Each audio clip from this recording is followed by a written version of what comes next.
제스턴 정통 강독 60번째 시간 시작하겠습니다. 우리는 지금 7장을 따라가고 있습니다. 7장 제목이 영원한 혁명입니다. 세상이 더 좋아져야 되잖아요. 진보돼야 되지 않습니까? 그걸 이렇게 압축적으로 해서 영원한 혁명 이렇게 체스터튼이 불렀습니다. 영원한 혁명을 하기 위한 몇 가지 조건들이 있다고 그랬어요. 아무거나 아무 소리나 이제 그거를 감당할 수는 없습니다. 체스터튼에 살고 있을 때 100년 전이죠. 그때 내로라 하면서 세상을 바꿔보겠다고 얘기했던 사람들의 주장이 말장난이다. 체스터턴은 그렇게 보고 있습니다. 그 59강에서 재미있는 표현도 여러 번 나왔어요. 그 다시 반복하지 않겠습니다. 그 세 가지 요건이 이렇습니다. 이상, 이데아가 일단 고정되어 있어야 된다. 고정된 이상. 그 이상이 그 진화론의 원리처럼 너무 단순하면 안 된다. 복합적이어야 된다. 그리고 세 번째, 새로운 세상을 만들겠다고 하는 그 모든 유토피아니즘에 대해서 경계심을 품어야 된다 하는 겁니다. 그걸 고지고대로 받아들이면 안 되는 거죠. 어디가 잘못되어 있는지를 볼 수 있는 눈이 있어야 되는 거죠. 그 눈이 어떤가 하는 거를 그 59강에서 이 체스터튼이 아주 적나라하게 밝혀줬어요. 이런 거죠. 뭐 다시 반복하는 것 같아서 미안합니다. 가난한 사람들의 그 가난 문제를 해결하면 그럼 그 사람들이 세상을 더 바르게 판단하고 세상을 좋게 만든다고 주장했잖아요. 그 당시 그 어, 낙관주의자들, 역사 낙관주의, 계몽주의, 합리주의 이쪽에 있는 사람들의 주장이었습니다. 그게 이제 말이 안 된다는 거죠.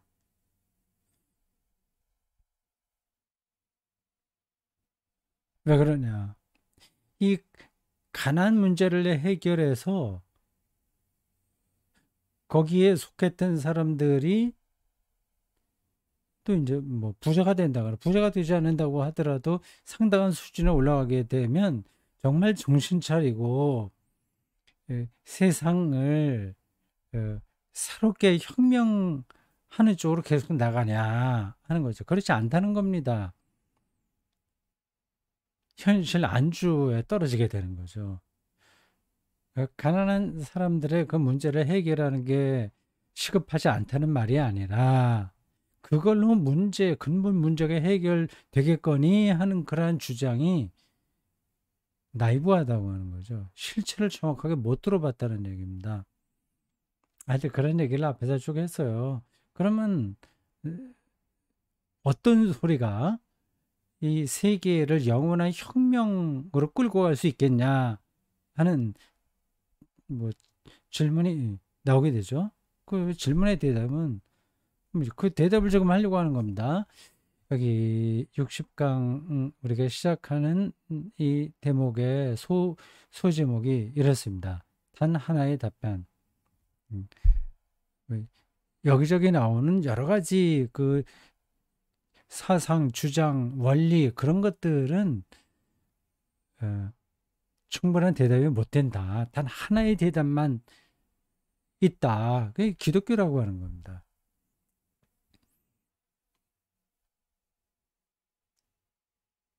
기독교만이 영원한 혁명을 가능하게 하는 체제 혹은 세력이다. 이렇게 보는 거죠.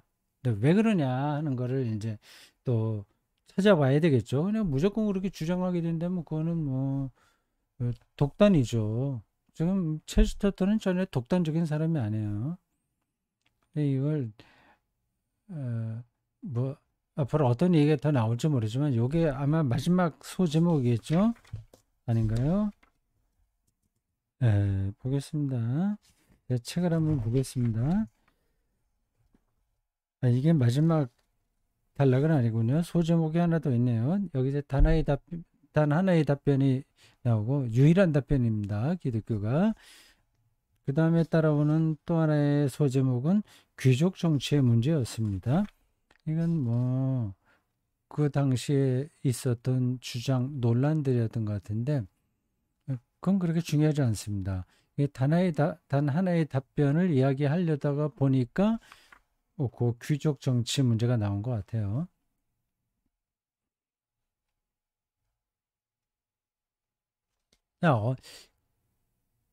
왜 기독교의 유일한 답변이냐 하는 근거를 대야 되지 않습니까? 뭐, 그게 나오겠죠. 근데 바로 강독에서도 우리가 확인한 바인데 가난 문제를 해결하면 모든 근본적인 이 세상을 잘못되게 하는 문제들을 다 해결할 수 있으려니 하는 것은 인간을 정확하게 모르기 때문이다. 고 체스터턴이 말하지 않습니까? 거기에 핵심은 이제 인간이 부패한다는 거예요. 인간만이 아니라 세상에 다 부패합니다. 가만둬두면. 그 부패하는 인간을 가장 정확하게 짚은 기독교가 그걸 짚고 있는 거죠. 죄론입니다. 죄에 대한 문제가 기독교만큼 명확한 종교나 어떤 사상, 어떤 원리가 없는 거죠. 그건 뭐 맞을 겁니다. 불교에서도 인간의 죄의 문제는 그리 심각하지 않습니다. 근데 성서는 유달리 그 부분을 정확하게 짚고 있어요. 자, 봅시다. 최고의 기회를 가진 자들이 아마도 우리의 최고 지도자일 것이라는 주장과 잘난 사람이 지도자다 그런 주장과 맑은 공기를 마신 자들이 더러운 공기를 마신 자들을 위해 결정을 내리는 편이 좋다는 논리에 대응할 답변이 있는가? 그 논리는 앞에서 나왔던 겁니다. 그걸 체스터턴이 여지없이 부셨어요.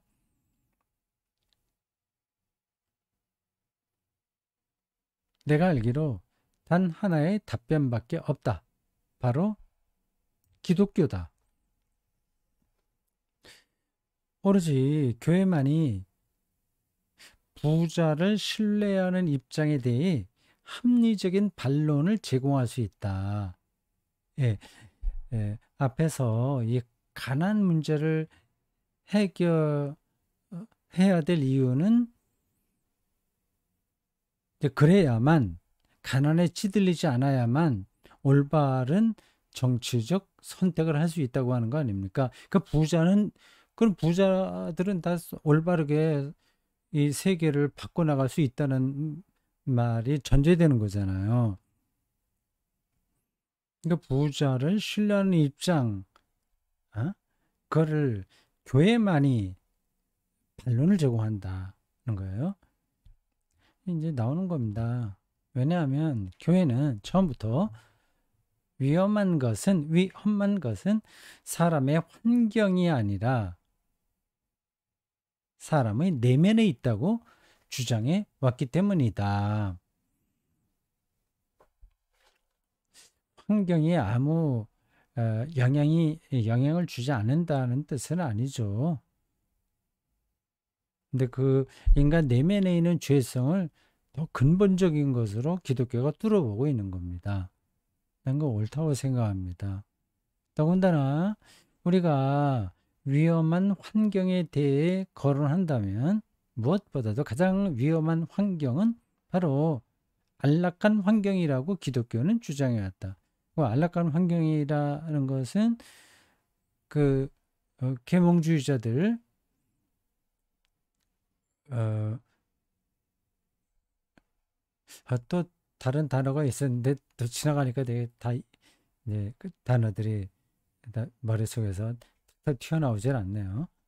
예, 그러니까 복지를 잘 이렇게 해주면 된다는 거 아니겠습니까? 이렇게 안락한 환경이잖아요.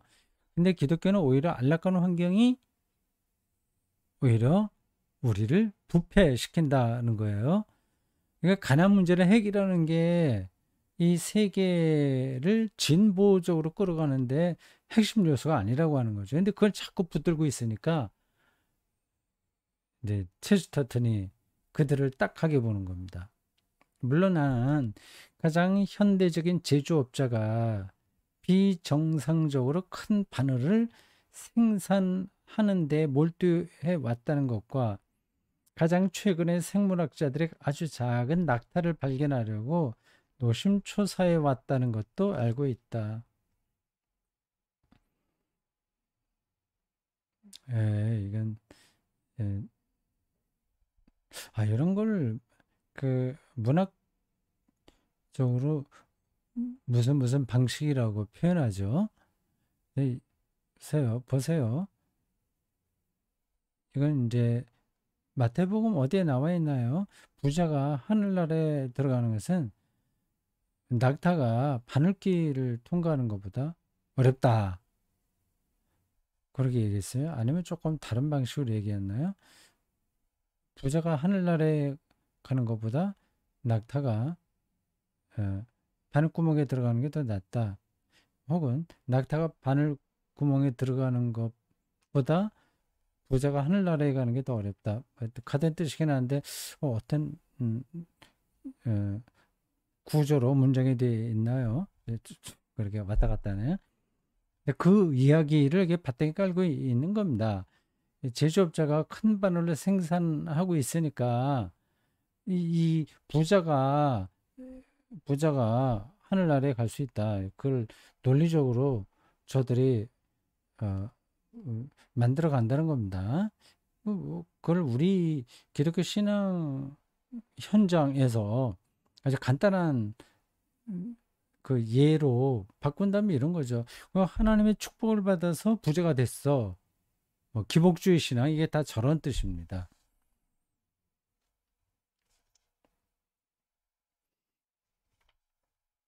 자, 그 다음 쪽으로 넘어가 보겠습니다. 260쪽입니다.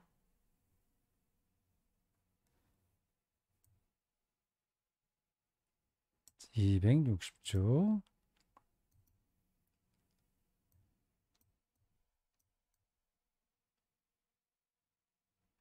글을 참 재밌게 쓰죠.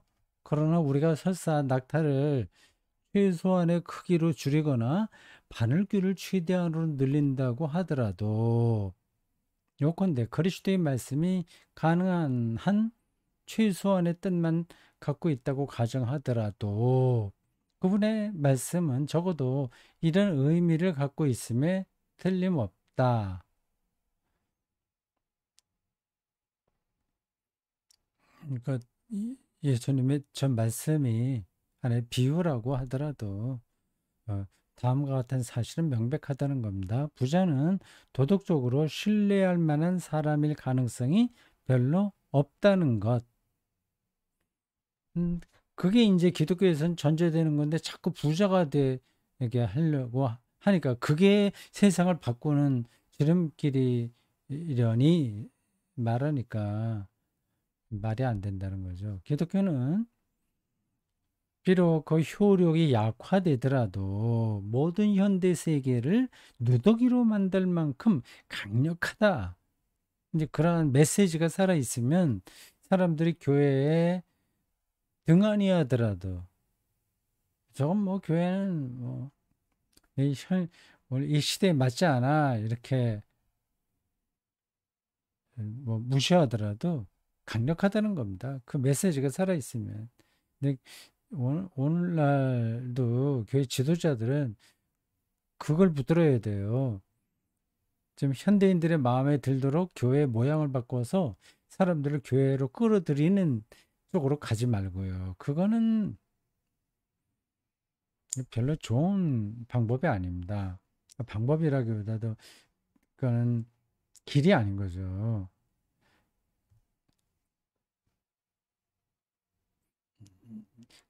이 세계를 근본으로부터 흔들 정도의 강력한 진리가 살아 있어야 되는 거죠.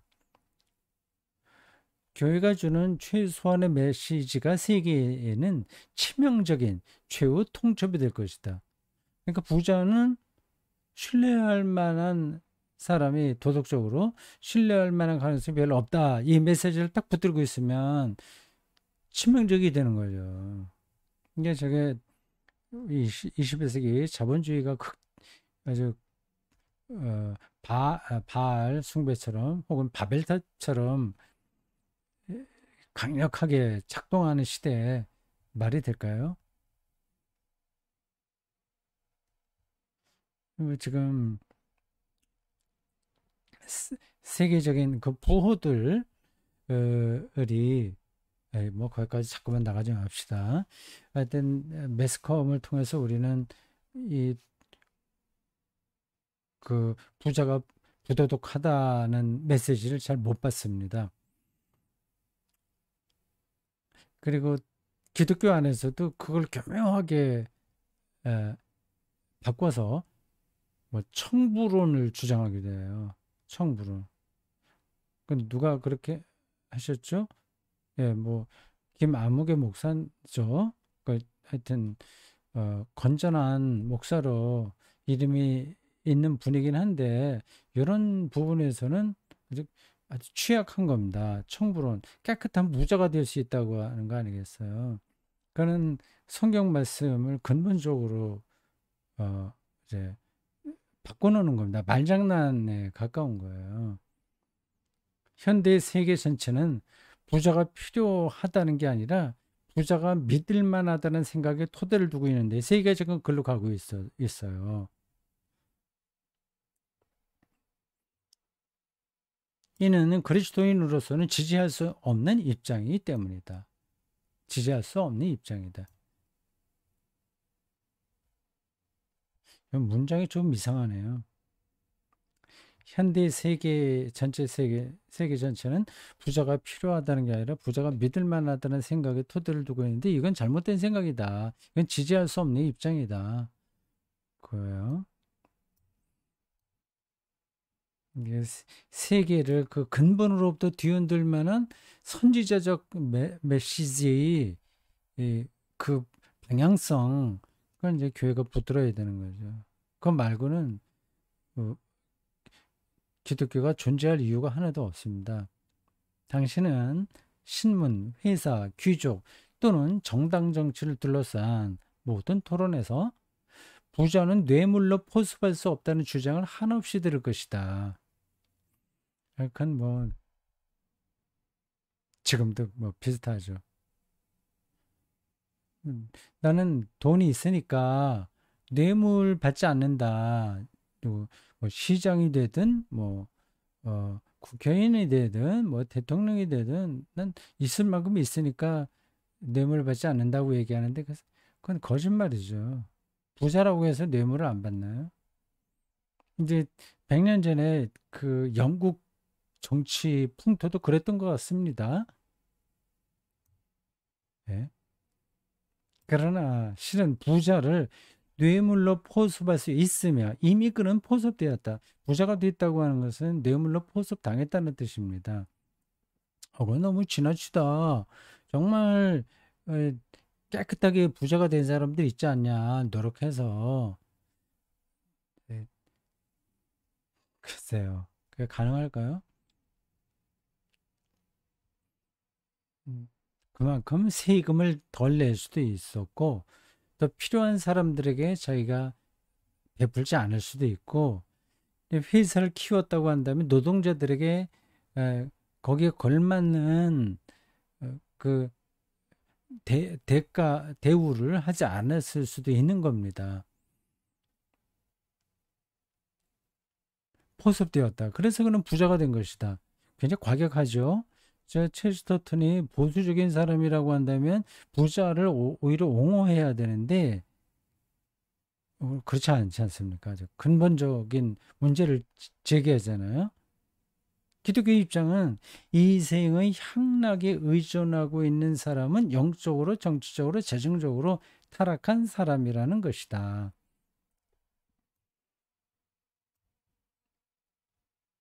네, 이게 기독교 신앙의 바탕에 놓여 있는 겁니다. 그러면 뭐 현재의 삶을 우중충하고 구질구질하게 살아야 되냐 그런 뜻은 아니에요. 체스터턴도 삶을 즐겼습니다. 근데 그 삶을 누리는 것, 즐기는 것 하고 향락에 의존하는 거하고는 다른 거죠. 이제 돈의 향락에 의존하는 거하고 삶을 긍정적으로 받아들이며 풍성하게 누리는 것, 맛있게 마시고 먹고 여행 가고 그런 것들을 누리는 것이 잘못됐다는 게 아닙니다. 그리스도와 모든 그리스도인들이 천편일률적으로 진술한 것이 한 가지 있다. 한마디로 말하자면 부유하게 되는 것은 도덕적 파산에 빠질 수 있는 특별한 위험에 처한다는 것이었다. 부자를 명백한 정의를 침해한 자로 처형하는 것은 비기독교적이라고 증명할 수는 없다. 뭐 역사적으로 보면 기독교 안에도 부자들이 있었어요. 부자를 사회의 편리한 지배자로 모시는 것도 비기독교 적이라고 증명할 수는 없다. 다음 주 261쪽으로 갑니다.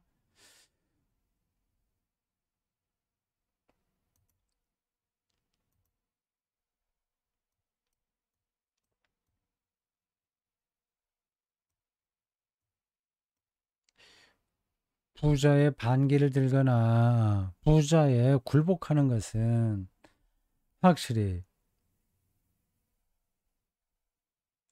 비기독교적인 것이 아니다.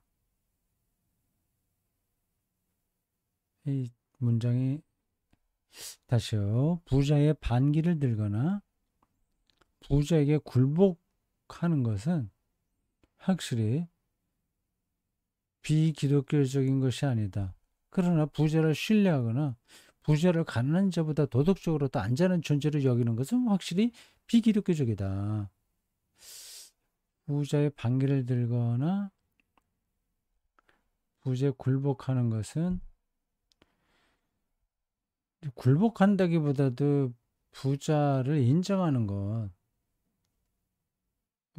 그런 건 이제 비교적인 건 아닌데 그 상황에 따라 다르니까 그 부자를 신뢰하거나 부자를 더 우월한 존재로 여기는 건 비기독교적이다. 그걸 구분해야 된다는 거예요. 그리스도인이 나는 저 사람이 뇌물을 받더라도 그의 높은 지위를 존경한다라고 일관되게 말할 수는 있다. 그러나 그리스도인은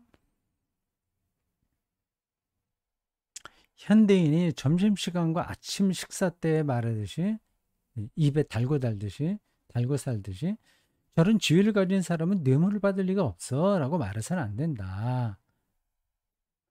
참 문장이 재밌어요. 어느 지위에 있는 어떤 사람이든 뇌물을 받을 수 있다는 것이 기독교 도구마의 일부이기 때문이다. 부자기 때문에 뇌물을 안 받거나 그런 게 아닌 거죠. 그게 잘못이라는 겁니다. 그래서 기독교 도구마의 일부는 아니라 가장 중요한 원칙일 뿐만 아니라 이상한 우연의 일치인지는 몰라도 인류 역사의 명백한 일부이기도 하다. 실제로 역사를 보면 부자, 그러니까 뇌물을 안 받는 게 아니었다는 거예요. 누구든지 받을 수 있는 거예요, 그거는.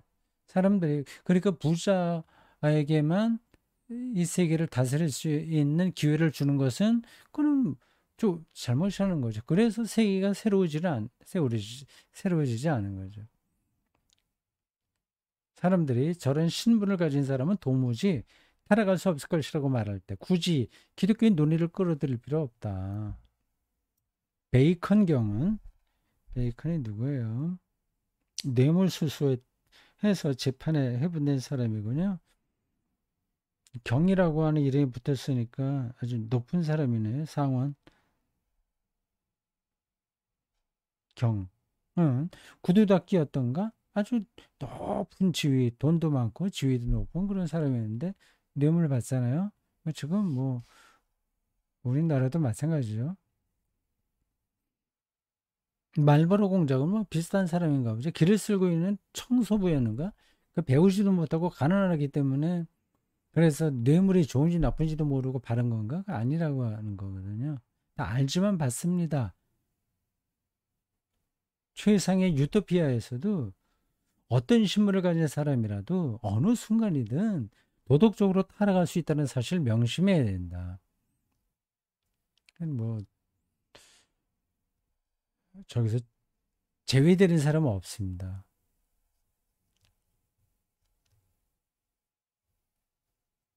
목사도, 승려도, 신부도, 그 어떤 영성가도, 물론 정도의 차이는 있죠. 어떤 아주 깨끗한 정치인도 마찬가지예요. 부패하게 돼 있습니다. 무엇보다도 내 자신이 내 신분에서 바로 그 순간에 타락할 수 있다는 사실을 기억해야 된다. 네. 저도 동의하는 바입니다. 그렇게 인간이 음, 뛰어난 존재가 아닙니다. 약해요. 그래서 나쁘다는 말이냐? 그렇다고 해서 그 사람을 인간이 아이고 인간은 죄인이니까 좀 어떻게 할 수 없어 그렇게 비관주의에 떨어지란 말이냐? 저도 된단 말이냐? 그게 아닙니다. 인간은 일단 정확하게 이해를 해야 된다는 거죠.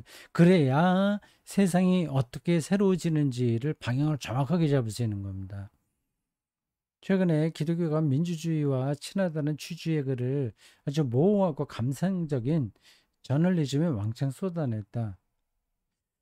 음, 대부분의 그런 이 둘이 자주 말다툼을 벌였다는 사실을 넘어갈 수 있을 만큼 강하지 못하고 명료하지도 못했다. 이게 서로 모순된다는 걸 몰랐다는 거죠.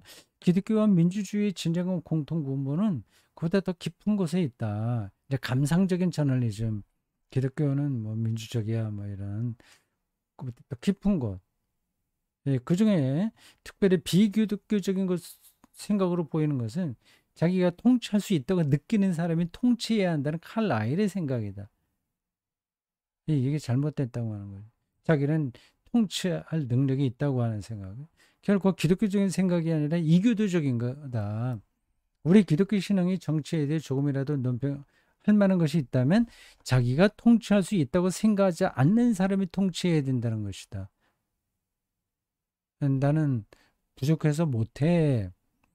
그럴 만한 능력이 안 돼 하는 사람이 정치를 해야 된다는 거죠. 칼라일의 영웅은 나는 왕이 될 것이오라고 말할 것이다. 그러나 기독교의 성자는 나는 감독이 되고 싶지 않소 말해야 한다. 기독교의 전통이 저렇다고 하는 거죠. 또 어디에요? 그 사사기 어디에 나오죠? 나무의 왕이 되려고 내달라고 했을 때 다 거절하지 않습니까? 그 가시나무인가? 그 친구만 자기가 되겠다고 나서죠.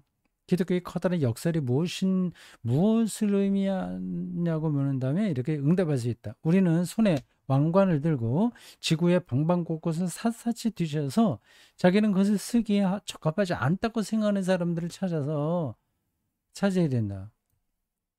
예, 이게 이제 기독교의 관점인데, 그게 맞는 말 같긴 하지만, 그게 현실적인가? 그런 사람은 찾아내도 안 하려고 하잖아요. 그럼 이걸 어떻게 바꿔야 돼, 제도를? 민주주의의 방식으로 이게 또 되는 것도 아니란 말이에요. 그냥 선거를 해야 되니까. 그런 사람은 선거에 또 나오지도 않아요. 칼라일은 틀렸다. 근본에서 볼 때 그렇다는 거예요. 우리는 자기가 다스릴 수 있음을 아는 특별한 사람에게 왕관을 씌워서는 안 된다. 오히려 자기가 그래서 없음을 아는 사람에게 씌워줘야 된다. 이것은 현행 민주주의를 방어하는 두세 가지 수단 중 하나이다. 단순한 투표제도가 곧 민주주의를 뜻하는 것이, 이건